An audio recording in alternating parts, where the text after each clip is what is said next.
We are now recording. So yeah, welcome again, Jamie. It's really wonderful to see you, and I'm really grateful to you for joining me in this conversation. And the thing that prompted me to reach out to you is we've had one conversation with a group of people before, and I think that one wasn't recorded. But I know that both you and I share an experience, which is that of being sober for quite a long time and then coming across the principles. Yeah. And speaking for myself, the principles certainly massively enhanced my recovery. And I would say that the quality of life I've enjoyed since being introduced to the principles by you, in fact, about 8 years ago, I've just had a consistently more wonderful quality of life. But I'm also very respectful of of addiction, particularly addiction to alcohol. Alcoholism was my issue in my 20s. I got sober, and I've often not spoken a great deal about that in the Three Principles community. But I felt, particularly after Jeff's suicide recently, that I just felt it was maybe time to say, I'd give a different perspective, and that was what prompted me to reach out to you. And I don't know what prompted you to say yes, apart from your general obligingness, if that's a word. Well, the thing that prompted me to say yes was just that I feel incredibly grateful to have learned about these principles and to be able to share them with people. I found that when I learned about these principles, it explained how it was that I'd been fortunate enough to recover from alcoholism, because alcohol was my big favorite in terms of drug of choice as well. But I recovered from alcoholism as part of a 12-step program, AA, and that was a life-saving thing for me. And there were now, what I can tell you is that process of recovery, the thing that, I was one of in AA, it's actually a relatively small percentage of people who recover. And so I was one of the lucky few. I see now in retrospect that the thing that made me one of the lucky few was insights and realizations. So that's what did the heavy lifting. But what 12-step recovery created was a context where that could happen. So for instance, I as my profession now, I coach people and train people and all that sort of thing. And training programs are a context for insights and realizations to happen in principles-based trainings anyway.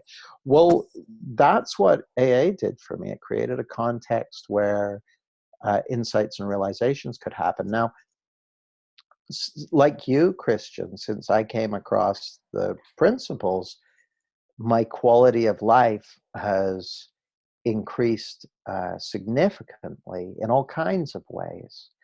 And I also now have a better understanding of what it was that happened when I went through 12-step recovery. But something I sometimes hear in the principles community is people saying, oh, once you get the principles, you don't need 12-step, or you don't need any of that other stuff. And I have no evidence for that. There are many things that 12-step provided for me and that I see it providing for other people. So for instance, I'll give you an example. For me, it was incredibly useful to have a place I could go in the evening during pub opening hours to spend time with people, whereas previously it was the pub. So that was there. That structure existed. So I was lucky to get sober in London. Every night of the week I could go out. Time I previously would have spent boozing, I could go and spend it with people who are having a spiritual conversation, but also a very practical conversation about how to stay off a life-destroying medicine, basically. And so I think that while the principles absolutely explain the underlying structure, if you like, of spiritual experience that takes place when 12-step recovery works. I don't see one as being a substitute for the other. And so, for instance, I feel incredibly heartened by the fact that, for instance, Reed and Krista Smith are doing their recovery. They have their recovery center in the States where they're using these principles to support addicts and alcoholics on a program of recovery. I think that's amazing and beautiful. And they've got the structures in place to support that. That's great. In my opinion, until there are groups all over the world doing that, then 12-step really provides an important framework for people. Now, the other thing, geez, I'm going to shut up in a second. Somehow I've drank too much coffee this afternoon. The other thing I see is that, when I was going through 12-step, there was stuff I learned that maybe wasn't so helpful. Mm-hmm. And so for instance, these days, I don't go to meetings very frequently. I sometimes pop in to kind of share a message of hope with people, but it doesn't look to me like, I'll always be addicted, or that I'm one meeting away from a drink, or any of that stuff. That just doesn't look real to me anymore. But I'm sure grateful that stuff was there at the time. So I'm going to shut up now because I realize I've been banging on for about 5 minutes. No, great. It's an absolute pleasure to listen to you, and so much common sense, and yeah, please, anybody that's on the call, do feel free to come in. And I know that we have a number of people who've had issues with addiction in the past, and whether got sober or clean via 12 steps or elsewhere. So it'd be lovely to hear from you. But I did just want to just pick up on I loved what you said about the three principles explaining why it works and what's going on. And one of the insights I had recently was that 100 years ago, addiction was seen as a moral issue. You were a kind of moral cripple, essentially, if you were a drinker, or God forbid, a drug addict. And AA introduced the concept of an illness, a dis-ease, which was certainly a softening, a step forward. And I know that you've spoken about this, but it's that the penny really dropped for me, that it's, in fact, it's a misunderstanding, that addiction is a misunderstanding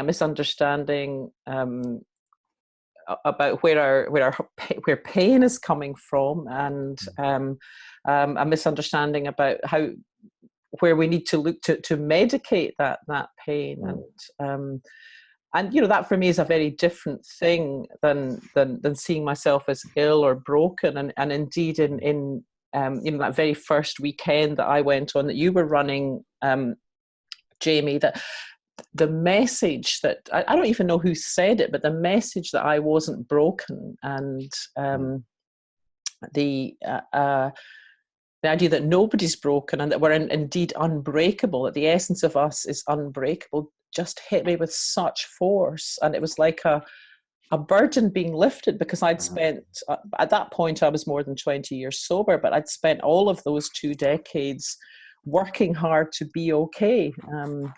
So it was like suddenly that job was taken away from me. It was great, it was fantastic, but there was something that a deep change took place then.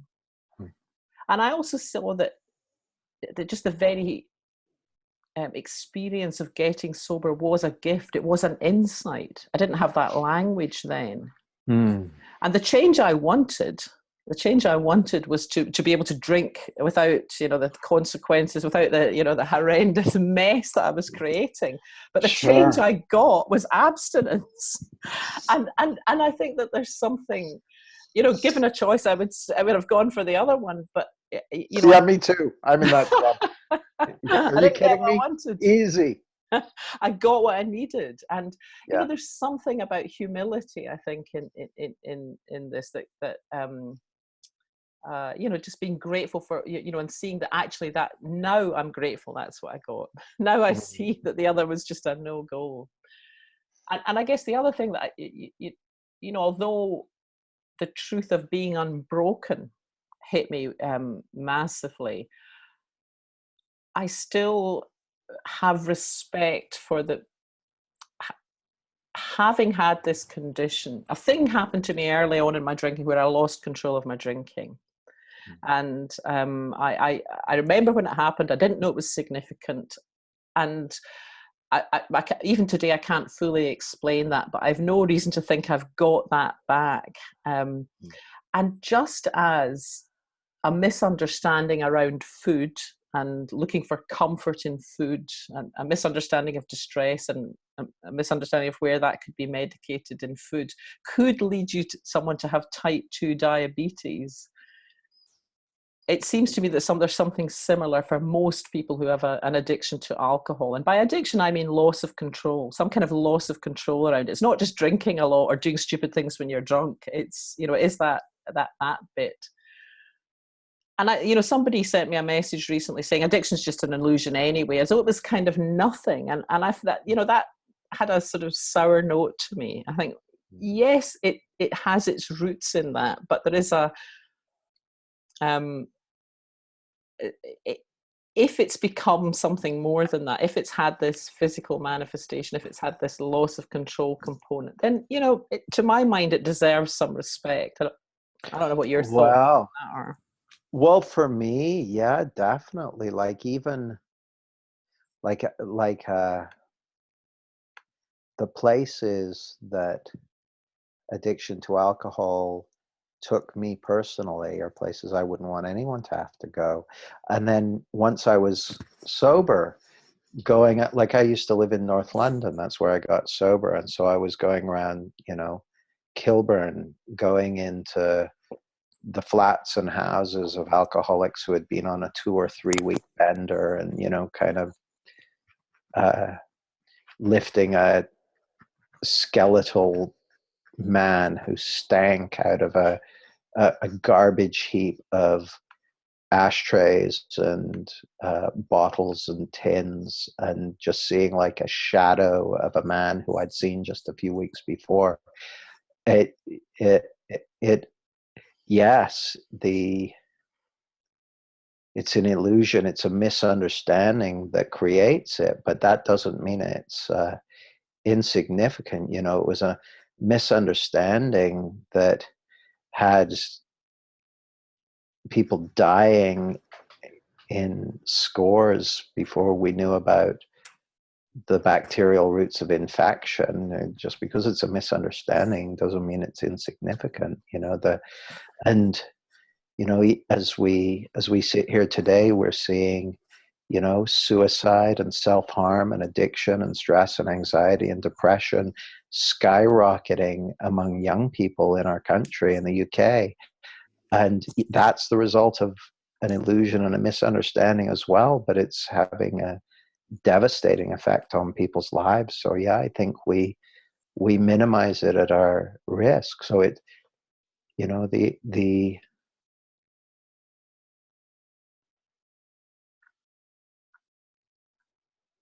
thing people benefit from realizing is, you know, who you really are. That, like you were saying, Christian, that who you really are is uh, undamaged and unbroken and unbreakable, and that where your experience coming from is from inside. It's you're feeling thought, not the things you're thinking about. Like that seems incredibly valuable for people to really hear, to realize for themselves.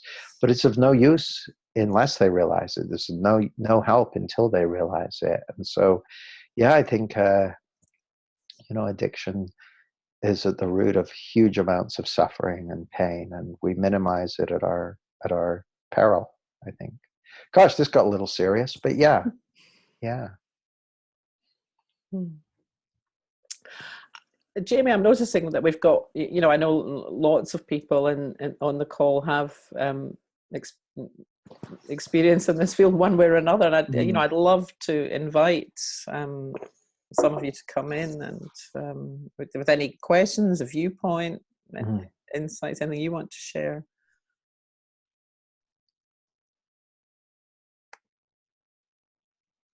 Or not. You can either raise hand or just unmute yourself and come in. Unlike Jamie, I don't have 20/20 vision, so I can't see you all simultaneously. Iona, are you coming in? I think Iona's unmuted herself, but she's frozen.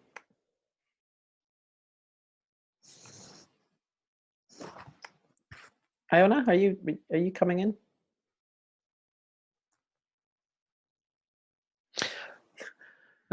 Well, just while we're waiting to see, what questions people come up with, I was gonna say that it looks to me that at the heart of addiction is something that's the most natural thing in the world for human beings, which is every single one of us wants to have a good feeling about life. We all want to have a good feeling for life, a good feeling about ourselves, a good feeling about who we are and what we're up to and where we're going. We want to have a good feeling for life. And for all of us, we have times when it seems like pressure, stress, worry, anxiety, pain is coming from outside. And that could be outside in other people. It could be outside in circumstances. It could be outside in our past or our future, or in our physical body. It could even be outside in our own personality or our beliefs or our thinking. But it genuinely sometimes seems to us like our uncomfortable or painful or distressing feelings are being caused by something outside the moment, outside of the truth of who we are. It really seems like that, really looks like that, to me, at various times every day, pretty much. And so when that happens, it's the most natural thing in the world to look to the outside for a solution. And that's all addiction is. It's someone looking to the outside to change the way they feel. And we all do that in one way or another. And so I just wanted to kind of point out that that's very natural and normal. It's not it's really easy to think that people who are struggling with addiction are somehow different from us or other than us or whatever, but it's the most natural thing in the world. It's something we all sometimes do. And I noticed Stephanie said, I have 2 family members with addiction issues. One's an alcoholic and the other's a pain pill addict. Any particular steps you'd recommend other than exposing them to the 3 Ps? I don't know, Stephanie. The thing, this may sound strange, Stephanie, but the thing that I've seen to be the case, and it depends where those family members are in relation to what's going on for them. Every family member I saw who was struggling with that stuff was not even in the slightest bit interested in anything I wanted to expose them to. My dad was one. The only thing he was interested in being exposed to was drink, or at least at the very least a way of not getting so much shit when he did drink. The only thing that I've found helpful in that respect is kind of the old thing of put your own oxygen mask on first. Like, the thing is, when you've got a family member who's drinking or using, it can be so frustrating and so worrying and so tempting to try and control or shape or manipulate their behavior. And the most valuable thing I've seen is to be able to love them without needing them to change, and to see that you can be happy without them changing. And that may not mean that you stay in the same space with them, but that's the only thing I've seen that works. And I wish I could give you the secret recipe to, put in their cornflakes that gets them to, get interested in the principles or change, change their ways or whatever. The only thing I've seen that works is taking care of yourself. I don't know if you've got any thoughts on that, Christian. Well, exactly that bit about the it does seem to me to be another facet of the illusion, that it seems like it's so common sense to want this person to get better. Yeah. And then the next is the next bit, and until, as soon, I will feel better when they get better. I can't possibly be at peace until they're better, and yet that's another manifestation of the same thing, that It really is. and there is, but it does also seem to me that when that true loving detachment occurs, and that's a moment of grace as well, I think that it's often accompanied by some magic. I don't mean that it is, but though it's often not accompanied by some magic as well. Well, that's true. That is true, and you cannot control it. It's not subject to conscious control for sure. My own experience with that stuff is like if the obsession of every alcoholic is to try and control their drinking, the obsession of everyone who's living with an alcoholic seems to be to try and control the alcoholic. Totally. And that is beyond crazy making. Like it'll not crazy making for the alky, because they've got drink to take care of it. It drives, trying to control alcoholics and addicts drives people crazy. So yes, I am what is euphemistically known as a double winner, having having lived with an alcoholic first, and that was my route into recovery, as I tentatively began to realize that's what was going on with him. And that was the worst, because the thing about being using substance misuse is that eventually you're knocked out by it. You have there are moments of relief. And I also would say, in my experience, I'm talking about personally, and the people I know, that it can, the obsession with another person can be even more powerful, almost because it doesn't involve something so patently self-destructive. It seems to have the sort of justification of self-righteousness, so it can be, or common sense or something like that. So it can be very difficult. Well, no, that's not true, because in any moment we can see it differently. But people, as a matter of fact, people do hang on to that for a long, long time, including myself. Yeah, I also get that it can be just the most frustrating advice to hear, is just take care of yourself and leave them to do what they're doing. The one thing I'd say is I'm very heartened to see the kind of results that Reed and Krista are getting there at their recovery center. So if there's a way to get your, because Kathleen said she's got a niece currently in a treatment center and would like some ideas as how to best support her. If she's on the treatment center track again, if who knows, maybe she'll get what she needs this time, and that'll be that. And then, Kathleen, the best support you can be is to just, as we were saying earlier, keep your own oxygen mask on, and that sort of thing. But if she ever needs a treatment center again, Reed and Krista seem to be doing amazing work there, and it's principles based. So.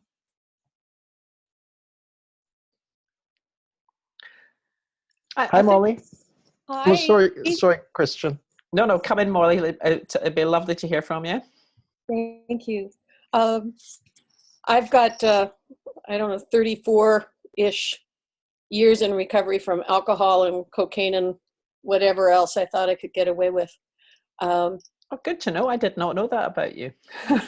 Little known fact about my checkered past, which I regard as one of my greatest assets. And for many years, I was deeply involved in 12-step recovery, and I remain profoundly grateful to it. Yeah, me too. Mm-hmm. Yeah. And I've puzzled about this a lot, because one of my characteristics as a human being is that I like to be right. And I also would like to find the answer that alleviates my pain and suffering for all time and makes me right for all time and alleviates everyone else's pain and suffering for all time. And I go through this whenever I learn something new or evolve a little bit. It's like, yes. And I did that with the principles. Mm-hmm. And having been around the principles now for about 8 years, I'm beginning to dial that back a little bit and have the humility to see, let's see, there's a few threads here. One thing that occurs to me is we're really very young in our understanding of the principles as a pragmatic foundation for living a good life. Mm-hmm. They've been around for eons in spiritual circles, but they haven't been around for eons on the street corner. And I think one of Sydney Banks' great gifts was he normalized and made accessible to the ordinary person this psycho-spiritual understanding, much in the way that AA did, with a more limited and constrained aspect of it. And so sometimes I reflect that we are just babies at understanding the implications of the principles for things like addiction recovery. Yeah. And that I outrun my headlights when I try to figure out what the answer the principles offer us is. Mm-hmm. And for me as a human being with brothers and sisters and parents and friends who are alcoholics and clients sometimes who are alcoholics and addicts, I think I need to have the humility to get it wrong. Mm-hmm. And so one of the ways I risk getting it wrong is sometimes I refer people to 12-step programs. Even though there's a very small window of recovery or percentage of recovery, for those that do recover in them, tends to be a durable recovery, and in many cases, a joyous one. Not always. I've seen some big book thumpers that don't look happy to me, but what do I know? Mm. So I think that the people are asking, what can we do? I think we're asking the right questions. We just need not to be addicted to getting the right answers. Mm-hmm.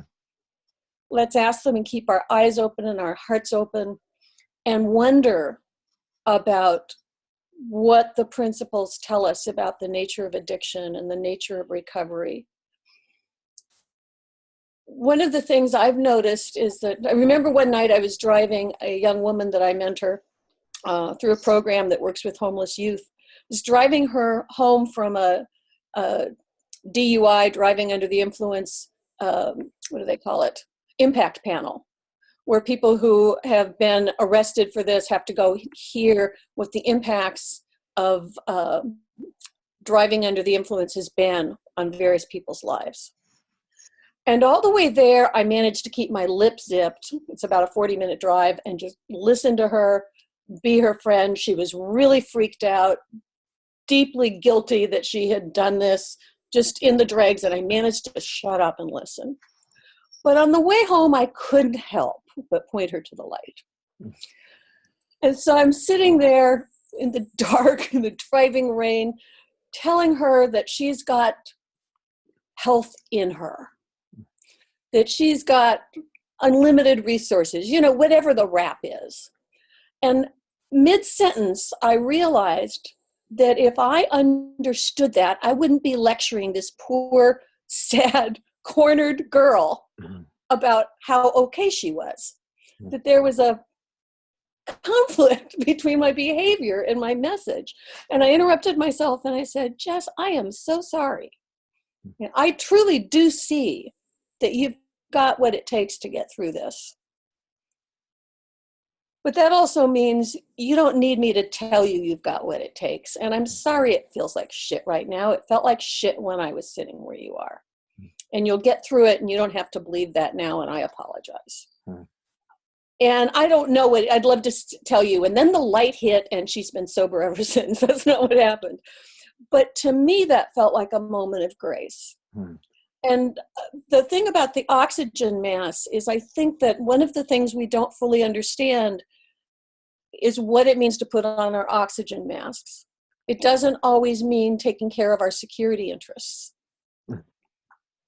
It could mean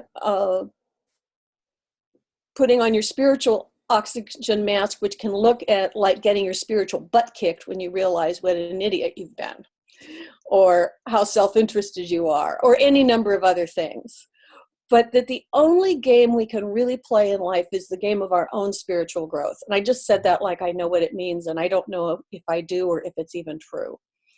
But there's something about not knowing ultimately what the right outcomes are, which doesn't excuse us from caring and playing our best shot at creating right outcomes. I think we're designed to care, and that something deep in us wants to do our best, and that's the right thing to do. And that we have to also know that we never know what that is, and bring a huge dose of humility to the table. So that's my story. Yeah, thanks, Molly. I love it. And, the thing that just came up for me when I was listening to you, I was teaching the other weekend, and the coaches and therapists, and I said, look, the thing that's super clear to me is that I honestly don't know what my client should do. So all I can do is help, like say what makes sense to me, do what makes sense to me, listen to them, see, like you said, see what's true in them, and then to the best of my ability, help create the conditions for them to see that in themselves. And sometimes that involves shutting up. And sometimes that involves saying, hey, go to AA. And sometimes that involves whatever occurs to you in the moment. So yeah, I loved what you said. Yeah, it was beautiful. And that, Jamie. And thank you for doing this, both of you, everybody here. Yeah, thank you. Jamie, I noticed Lynn has asked a question, and shall I read it? Just because I think some people perhaps don't have access to. Sure. So Lynn has said, my mother is an alcoholic. It's caused havoc in our family for years. My brother and her had a massive row over 2 years ago, and they still aren't talking to each other. I often feel stuck in the middle and don't know who to support. I try to support both of them as best I can. And I wonder what your thoughts are. We are touching on that codependent thing again. Yeah, for me, I don't really have anything different to say than what I said before, which is that, I think it's beautiful and to want to support them the best you can. And the funny thing is, I think that the best thing you've got going for you, and any of us have going for us, is the degree to which in any moment that we're able to see the truth of who we really are and who the other person really is. Like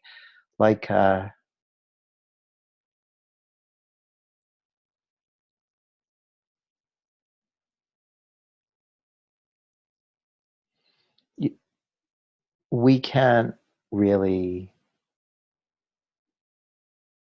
change or control other people, and who knows what's going to best support. Like, I don't know the best thing I can do to support someone else 1 minute from now. I don't really even know what's the best thing I can do to support myself 1 minute from now. All any of us can do is kind of do our best to point ourselves in the direction of what's true, and then kind of do what makes sense from there. And for all I know, Lynn, your brother and mom not talking to each other, that could be a great choice on their part. I don't know.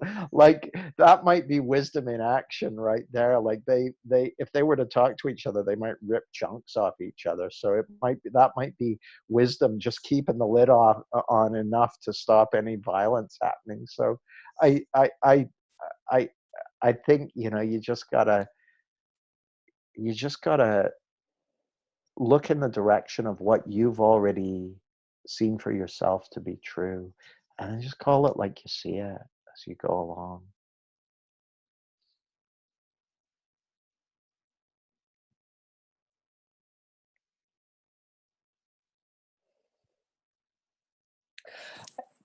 I think what struck me in response to your question, Lynn, is the just the limitations. Yeah, I guess I'm kind of just saying the same thing in slightly different words. Just the limitations of what we can do, certainly in relation to other people. The partner of one of my family members is you know an alcoholic, a fall down drunk, a binge drinker. He's been taken into hospital, kind of bleeding from every orifice, and close to death and that stuff. And despite everything I know and my, all the experience I have been unable to do anything to support, help, or change that what's going on for either him or my family member. And I have real compassion that she's in that situation. I have compassion for their children, and I also just see my limitations. At this moment in time, it seems like the most unhelpful thing I could do is to try and put my oar in for various reasons without going into a big long story about why that's the case. And yeah. So, but the beautiful thing is that that we know what we know, and that we're here now, and it does seem to me that is also the best hope and the best example that we can offer, whether they're interested in it or not. It's better than anything else that I can think of.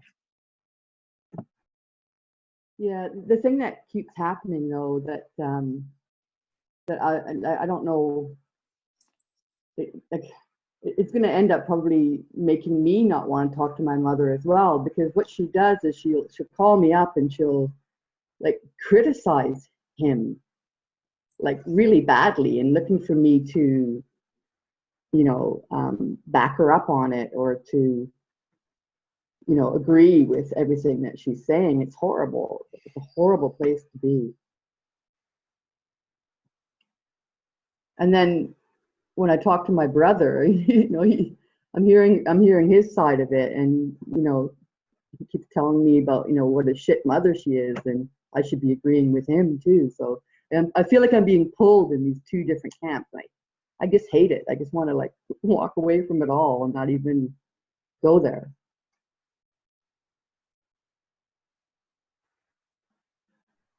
Yeah.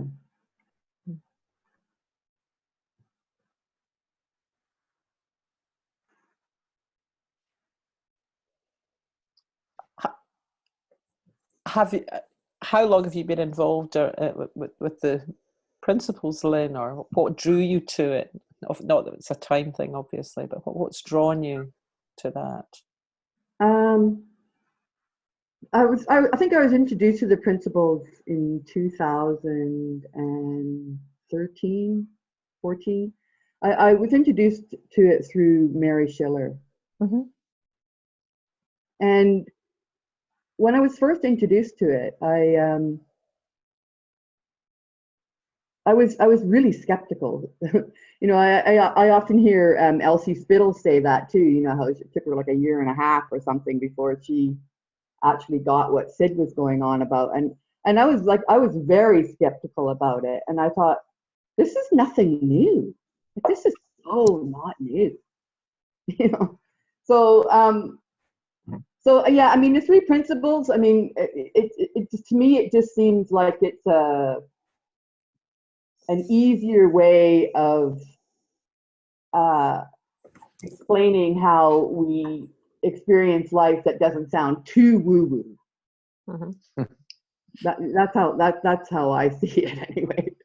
So I'm not a three principles practitioner, but I do talk about how we experience life, but I don't use the 3 Ps. When you said you were initially very skeptical, it kind of implied that something had changed. What changed? Well, I just sort of got what it was. Like I guess kind of like, you know, I could just see what it is. I could just see what it is. It's just like this. I don't know. I don't know if. I mean, I'm glad that Sid had that epiphany and it's being shared around. I think it's awesome that that's happening and the message is getting out there. But I just don't think it's new. So you know, like I think it was. I guess I don't know. I guess I had a knowing about this before I was introduced to it. Mm-hmm. And that may have resulted, well, actually, I think I've been quite a spiritual person all my entire life since I was a child. And I always felt that I was here on this planet or in this body, in this life, or in existence to share something, to share a message of something. And I'm only, well, the 3 Ps has actually been a bit of a door opener for me on that front, because it's actually allowing me to be more open to sharing this message that I thought that I was here to share since I was a child. And so it could be my platform actually, for all I know. I don't know. I'm just like, I'm trying to build a business here as well. And I have been supporting women who are going through divorce and their recovery. And I've been introducing the 3 Ps to my groups that I work with. And that's what I've been doing for the last 5 years. But now I'm thinking, and it's becoming, the message is coming through really clear now, that I think I want to get away from that niche and start talking more about all of the spiritual experiences that I have had in my life. And I'm actually writing about it. I've got about 3 writing projects on the go right now, talking about a lot of this stuff. And one of them, which is a near-death experience that I had when I was in my 20s. But I don't want to get into that right now, but that came out. The first time I shared my near-death experience was probably about, I don't know, 8 months ago, 10 months ago. I was in a branding masterclass with, oh gosh, what's her name? Sandra Koenig, yeah. I was in her class, and it sort of came up there. I sort of shared it with the group that I'd had this near-death experience, and she actually challenged me to do a video on it. Mm-hmm. And I did. I can't believe that I did that. And it's the first time since it happened 30, 40 years ago that I've shared it. So that was kind of that's my kind of coming out card, I guess. Cool. I wonder if I could just, bring it back to the question you asked, and you said a couple of times that there's nothing new, and yeah, I don't know. For me, I don't think that's exactly how I see principles, because for me, there's certain, and it may just have been, my blindness previously. Well, it certainly was that, but there is something in Sid's message, as I heard it, about the power of thought, the role of thought, the fact that whatever is going on in my life, including many relatives who have had problems with addiction, because I'm always only and always feeling thought in the moment, the capacity to be in well-being, even in the face of that, even in the face of that circumstance, which I would never choose, is there. And I hadn't heard that before, and I hadn't experienced that before. And I'm only talking about my own experience. I'm not preaching anything, or like, I'm just sharing my own experience, how it was for me or how it is for me. Yeah, but I'm addressing really the you know the question that you asked about, you know, where you've got these family members in Yeah, that wasn't actually a question. That was just a comment, really. Oh, I see. Yeah. Sorry, I missed. That's okay.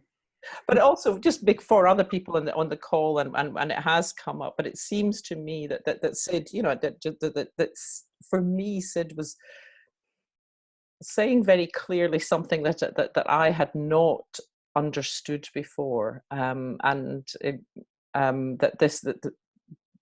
the whole of my experience was really a reflection of my thought in the moment, and that underlying that was this capacity for wholeness, for spiritual connection, for belonging, even in the face of the worst of circumstances. Mm-hmm. And and I certainly don't experience that all the time when the people around me are suffering or going through challenges, but I certainly do experience it sometimes, and it's very welcome. And it seems to me that from the more I know of that, the more I touch that place, the more I have something to offer as Mm-hmm. well. Jamie, I don't know whether you can probably put that more succinctly. I'm not sure that I can. I thought you put it beautifully, Christian.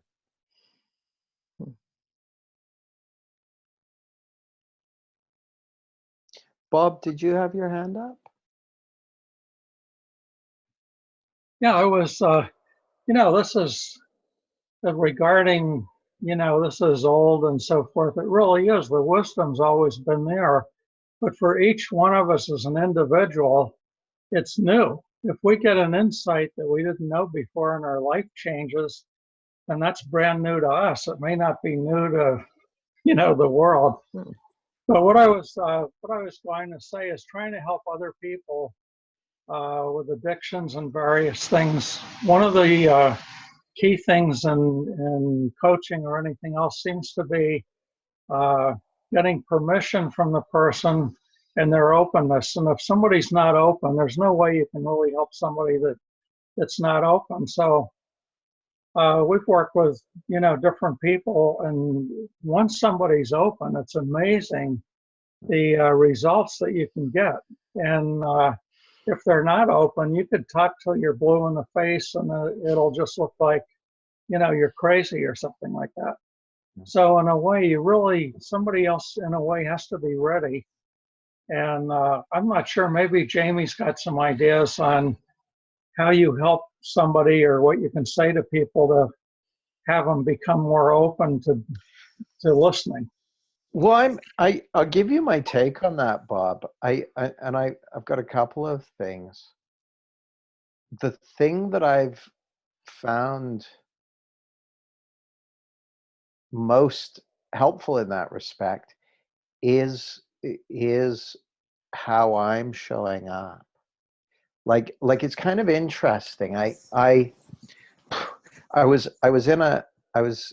teaching a course a month or so ago, and one of the clients said, so this is coaches, and they said, how do you deal with resistant clients?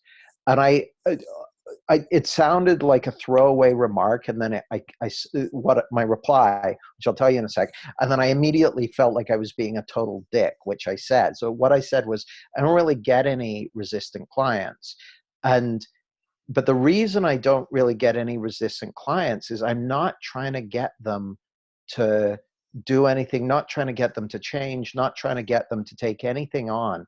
So it's kind of tough to resist me because I've got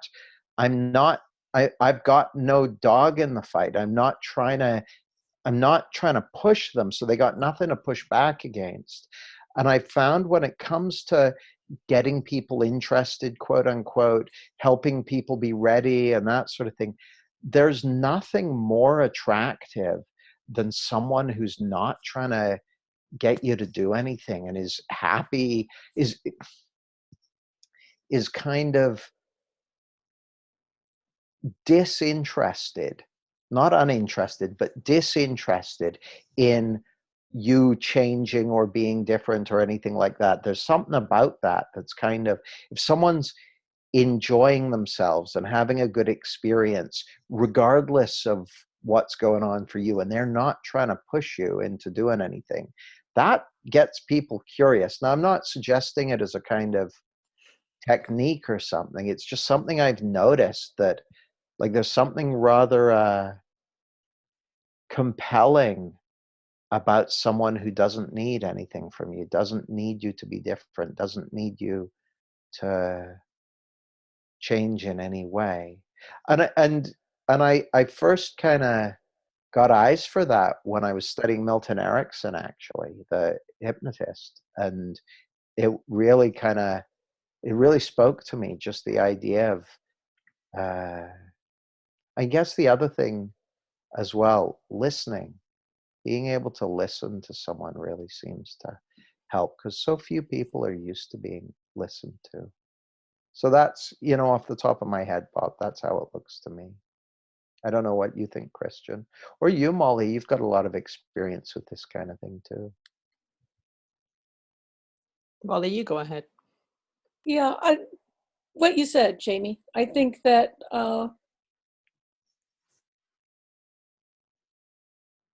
maybe with one little additional piece.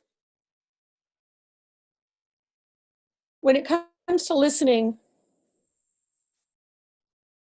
not just to the person or the personality in front of you, but Linda Pronsky talks about it as listening with nothing on her mind. In coaching circles, sometimes we've talked about third or fourth level listening. I think of it as listening in the space around, between the coach and client. So not just listening to the person, but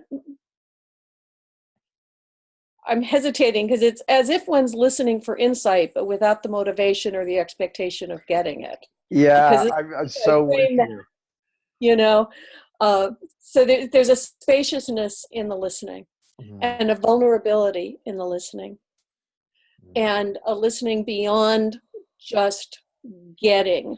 Because there have been times when I've listened really well to the personality of the person in front of me and created great rapport, and ended up in kind of a nice little seductive dance that, I really get you, you really like me, isn't this fun? And nothing changes. I love that you've said that, Molly, because if I'm not really listening to the personality, I'm mostly ignoring the personality. And I hear Sid say this, and it's not a very good way of saying it, but I can't think how to say it better. I'm listening for the feeling of who they really are. And I'm not even trying to do it, but what's happening is I'm listening my way into a deeper felt connection with myself, which lets me know they're starting to feel more connected with themselves. And then it seems like we're both kind of in the bath together, so to speak. It's kind of weird metaphor, but it's a very the big bucks. Yeah. You heard it here first. That is a first. So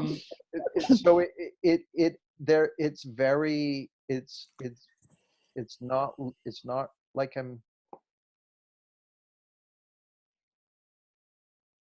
listening, like I'm feeling it on this call. I can really feel you guys. I can feel which is really just another way of saying, when I'm here with you guys, it's making me easy to feel who I really am. And so that tells me something about the quality of presence and listening that's showing up here on this call. That's really cool. It feels good. And that for me, that's kind of a bit of a route finder, lets me know we're on the right track.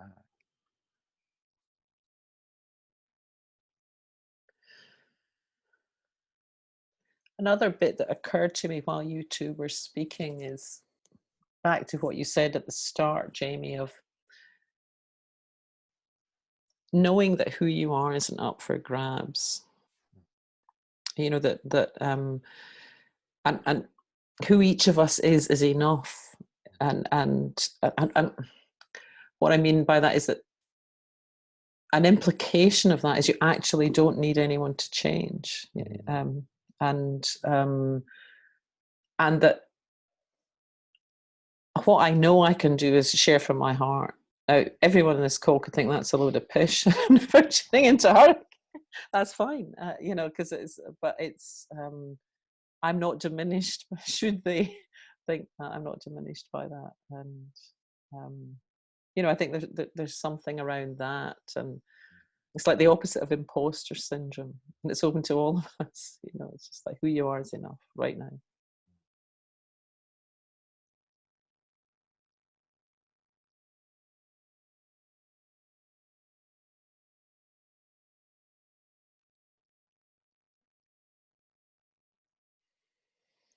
Yeah, that's beautiful. I think that's probably a great place to start bringing this in for a landing. Yeah. Letting the water out there.